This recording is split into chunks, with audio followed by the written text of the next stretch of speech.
BBA, BCA, BCom computer కోర్సులో 100% placement లభించే ఏకైక డిగ్రీ కాలేజ్ కూకట్పల్లిలోని i3 డిగ్రీ కాలేజ్ 83672152. అందరికీ నమస్కారం. నా పేరు మాధురి. మీరు చూస్తున్నది సుమన్ టీవీ నెట్వర్క్. ఈ రోజు మనతో పాటు ఉన్నారు ప్రముఖ జ్యోతిష్య వాస్తు పండితులు నానాజీ పట్నాయక్ గారు. నమస్కారం గురువు గారు. శ్రీమాత్రే నమః. గురుగారు, ప్రతి ఒక్కరికి కూడా లక్ష్మీదేవి అనుగ్రహం కలగాలని చెప్పేసి రకరకాల పూజలు అన్ని చేస్తూ ఉంటారండి. అసలు శాస్త్ర ప్రకారంగా అంటే మన శాసనాల ప్రకారంగా లక్ష్మీదేవి నిలవాలంటే ఇవి ఖచ్చితంగా చేయాలి అన్నవి ఏమన్నా ఉన్నాయంటారా? తప్పకుండా. మనకి మీరు మహాభారతాన్ని కనుక గమనించినట్లయితే గుర్తుపెట్టుకోండి, అందులో ఒక లక్ష్మీదేవి చెప్తూ ఉంటుంది, నువ్వు ఎందుకు ధర్మరాజును అంటిపెట్టుకొని ఉంటావు అంటే కట్టిన బట్ట కట్టడు. అంటే చాలామంది ఇవాళ రేపు మీరు గమనించండి, ఇవాళ వేసుకున్న చొక్కా ప్యాంటు 2-3 అలాగే వేసుకుని ఉంటారు. మనం దాన్ని సైంటిఫిక్గా కూడా ఆలోచిస్తే మనం నిద్రపోయి లేచినప్పుడు మనకు కొన్ని డెడ్ సెల్స్ రిలీజ్ అవుతాయి. అవి కనుక మనం శుభ్రపరచుకోకపోతే అవి రోగంగా మారే ఛాన్స్ ఉంటుంది, మనకి హెల్త్ ఇష్యూస్ వచ్చే ఛాన్స్ ఉంటుంది. మరి హెల్త్ ఇష్యూ వస్తే అలక్ష్మీగా డబ్బు పోతుందిగా. ఇవాళ రేపు హెల్త్ ఇష్యూ వచ్చిందంటే హాస్పిటల్కి వెళ్ళామంటే వేలు కట్టాలి, దాంతోపాటు రోగాన్ని అనుభవించాలి. ఇవన్నీ లక్ష్మీ కారకాలే. రెండవది మనకు శాస్త్రాల్లో ఉన్నటువంటిది ఏంటంటే, ఎవరైతే లక్ష్మీ ఎప్పుడు నిలవాలి అంటే దుర్గా ఆరాధన, విష్ణు ఆరాధన, శివ ఆరాధన, ఈ మూడిట్లో ఎవరినైతే రెగ్యులర్గా ఆరాధన చేస్తారో లక్ష్మీదేవి ఉంటుందట. ఈ 3 దేవతల్ని, ఇతర దేవతా స్వరూపాలను ఎవరైతే ఆరాధించారో వాళ్ళకి లక్ష్మి నిలబడదు అని చెప్పి శాస్త్రం చెప్తుంది. అర్థమైందమ్మా? అలాగే లక్ష్మీదేవి కొన్ని వాటిలో చెప్పడం జరిగింది ఏమిటంటే, క్షత్రియుడు ఉన్నాడు, క్షత్రియుడికి పెరిగితనం ఉందనుకోండి, లక్ష్మి వదిలేస్తుందట వాడిని. అంటే క్షాత్రము అంటే ఇన్ సెన్స్ మన పోలీసులు ఉన్నారు ఎగ్జాంపుల్, క్షాత్రం అంటే మనకి సెక్యూరిటీ ఇచ్చేవాళ్ళు.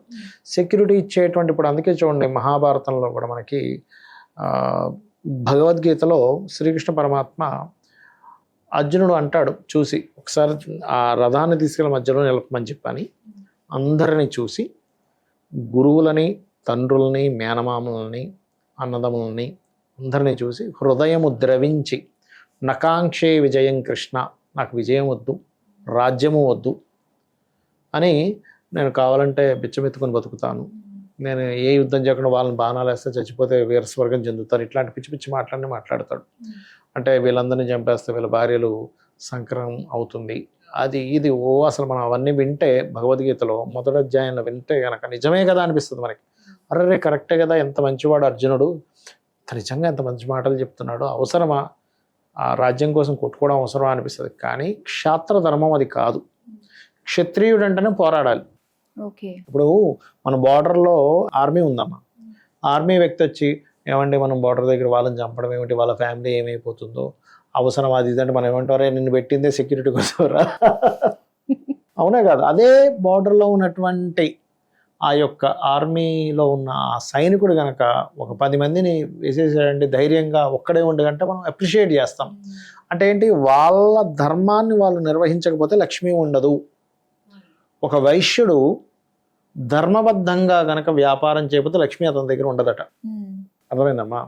ఒక పురోహితుడు ధర్మబద్ధంగా ఆయన పౌరోహిత్యం చేయకుండా ఇబ్బంది పెడితే లక్ష్మి ఆయన వదిలేస్తుందట. వాళ్ళ రేపు మనం చూస్తూ ఉంటాం, అంటే అసలు ఉన్నా లేకపోయినా పూజలు చేయడం, కొన్ని హాస్పిటల్స్లో అవసరం ఉన్నా లేకపోయినా ఆపరేషన్స్ చేయడం, వైద్యుని వదిలేస్తుంది లక్ష్మి. అవసరం ఉన్నా లేకపోయినా అవతల వ్యక్తిని భయపెట్టి ఆపరేషన్ చేస్తే వైద్యుని వదిలేస్తుంది. ఒక పురోహితుడు గనక అవసరం ఉన్నా లేకపోయినా భయపెట్టి ఏదైనా పూజ చేస్తే వాడిని కూడా వదిలేస్తుంది. కాబట్టి చాలా జాగ్రత్తగా ఉండాలి. అందుకే లలితా సహస్రనామాల్లో ధర్మాధ్యక్ష, ధనాధ్యక్ష, ధనధాన్య వివర్ధినియే నమః అని ఉంటుంది. అంటే ధర్మానికి అధ్యక్షురాలు, ధనానికి అధ్యక్షురాలు, ధనధాన్యానికి అధ్యక్షురాలు. అంటే ముందే మాట వేశారు, ధర్మం అనే మాట వేశారు. ముందు ధనము వేసిన తర్వాత ధర్మం వేయచ్చు కదా అంటే ముందు ధర్మం, ధర్మంతోనే ధనం ముడిపడి ఉంటుంది. ధనాన్ని మనం లక్ష్మి అంటున్నాం. ఒక లక్ష్మి అంటే కేవలం అది ఒకటే కాదు, అన్ని అష్టలక్ష్ములు ఉన్నారు మనకి. ధనలక్ష్మి, ధైర్యలక్ష్మి, సంతానలక్ష్మి, విద్యాలక్ష్మి, ఇలాగా అష్టలక్ష్ములు ఉన్నారు. కాబట్టి ఈ లక్ష్ములన్నీ మనం అర్థం చేసుకోగలగాలి. అలాగే మరొక విషయం ఏంటంటే, ఇక్కడ విష్ణువుని ఆశ్రయించి ఉంటుంది లక్ష్మి ఎప్పుడు కూడా. విష్ణువు అంటే ఎవరు, విష్ణువు ఏ గ్రహానికి అధిష్టాన దేవత అని లోతైన పరిశీలనలోకి వెళ్తే విష్ణువు బుధునికి అధిష్టాన దేవత.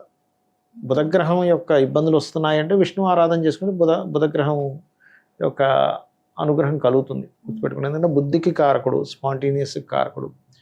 ఇప్పుడు ఆ విష్ణుమూర్తి దగ్గర లక్ష్మీదేవి ఎక్కడ ఉంటుంది? పాదాల దగ్గర ఉంటుంది. అదేమిటండి అంత విష్ణుమూర్తి అమ్మవారిని పాదాల దగ్గర పెట్టాడంటే ఆయన ఇచ్చిన స్థానము హృదయంలో ఇచ్చాడు, కానీ ఆవిడ పాదాల దగ్గర కోరుకుంది.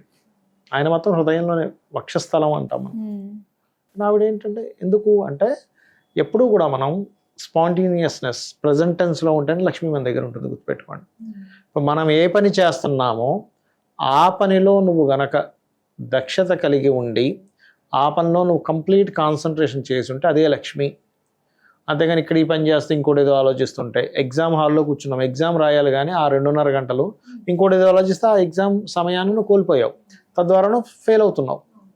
అలాగే ప్రతి పనిలో కూడా ఒక టిఫిన్ సెంటర్ నడుపుతున్నాడు, ఒక దోశ వేసి ఇవ్వాలి, ఒక క్లయింట్ వచ్చాడు, ఆ కరెక్ట్ నీట్గా వేసిస్తే అది ఇంకోసారి వాడిని వచ్చేలా చేస్తుంది. ఏటో ఆలోచిస్తే ఏదో చేసి అది మాడిపోయి ఏదో ఇచ్చింది గారు వీటి హోటల్కి ఇంకోసారి వెళ్ళకూడదురా అంటాం. అంటే ఒక టాలెంట్, ఒక ధర్మంతో సంబంధం కలిగి ఉంటుంది లక్ష్మి అనేది మనం అర్థం చేసుకోవాలి. అంతేగాని ఈజీ మనీ వస్తుంది కదా, లేకపోతే ఏదో ఎవరి దగ్గర నుంచో మనం 4 మాయ మాటలు చెప్పి డబ్బులు తీసేసుకుందాం అనుకుంటే అది శాశ్వతంగా నిలబడదు, పోతుంది. ఇది ఫస్ట్ ఈ కాన్సెప్ట్ పిల్లలకి చెప్పాలి. పిల్లలకి మనం ఏం నేర్పినా నేర్పకపోయినా గొప్ప గొప్ప చదువులు చదివిస్తున్నారు వాళ్ళ తల్లిదండ్రులు, వాళ్ళ రెక్కలు ముక్కలు చేసుకొని చెమట ఓర్చి మరి మనం ఎలాగో అంత గొప్ప స్టేజ్కి వెళ్ళలేకపోయామని. కానీ నేనేం చెప్తానంటే చదువు ఎంత చక్కగా చదివిస్తున్నారో మన ధర్మము న్యాయంగా ఉండాలి, ధర్మంగా ఉండాలి. నువ్వు డబ్బు సంపాదించి తప్పు కాదు, ఎందుకంటే శాస్త్రమే చెప్పింది ధనం మూలం ఇదం జగత్. నీకు సరైన ధనం కనుక లేకపోతే భార్య వదిలేస్తుంది, సొంత వాళ్ళు కూడా వదిలేస్తారు, సమాజానికి విలువ ఇవ్వదు. ఇది నిజం, అందులో ఎటువంటి సందేహం లేదు. కానీ ఆ ధనాన్ని ఎలా సంపాదించాలి? ఎందుకంటే నువ్వు సంపాదించినటువంటి ధనము అది ఖచ్చితంగా దానికంటూ ఒక కర్మ ఉంటుంది, ఆ కర్మ నిన్ను వెంటాడుతుంది. ఇది మొట్టమొదటిగా మనం చెప్పాలి.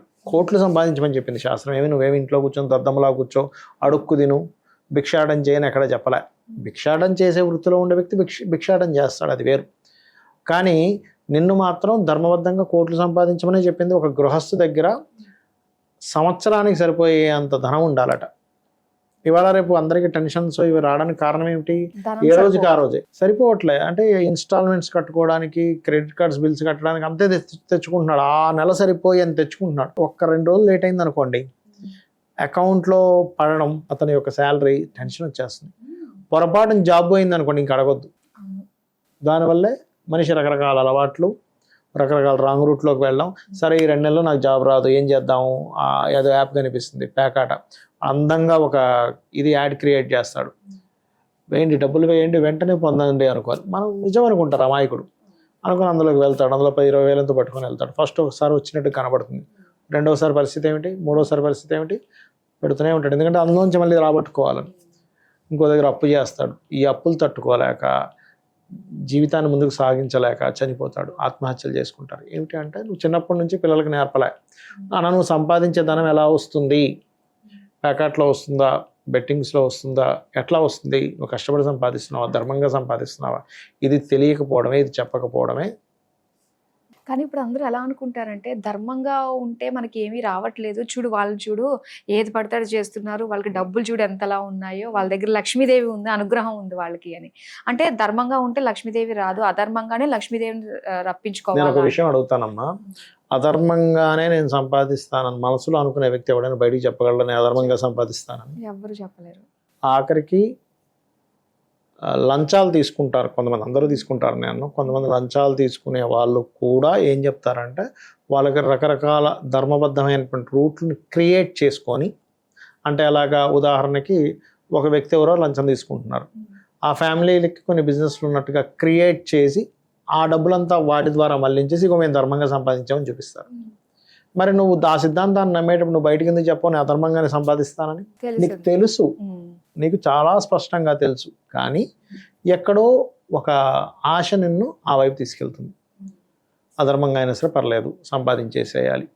ఎందుకు అంటే సొసైటీ అలా మారింది. ఇప్పుడు అదనంగా సంపాదించేవాడి కోణంలో కూడా ఆలోచిస్తే సొసైటీలో ఈ వ్యక్తి మంచివాడని నువ్వు గౌరవం ఇవ్వట్లే, నీకు డబ్బులు ఉన్నాయని గౌరవిస్తున్నావు, 4 కార్లు ఉన్నాయి, 4 బిల్డింగ్లు ఉన్నాయి, బాబా అవునా అని అతనికి మనం ఇంటికి రాగానే టీ ఇవ్వాల్సిన ప్లేస్లో ఇంకో 2 సమోసాలు పెట్టిస్తున్నాం, అలా కాకుండా లేదండి నాకు ధనం లేకపోయినా ఆయన చాలా ధర్మాత్ముడు, అబద్ధం ఆడాడు, లేకపోతే వాళ్ళ ఫ్యామిలీ రిలేషన్స్కి చాలా వాల్యూ ఇస్తాడు, ఒక అబద్ధం ఆడు, ఎటువంటి రిమార్క్స్ లేవు, మంచిది ఉంది, మంచి క్యారెక్టర్ ఉందని మనం ఎప్పుడైనా గౌరవిస్తున్నామా అంటే సొసైటీలో అది కనుక వచ్చిన రోజు ఖచ్చితంగా అధర్మ మార్గంలో ధనం సంపాదించాలనేది పోతుంది.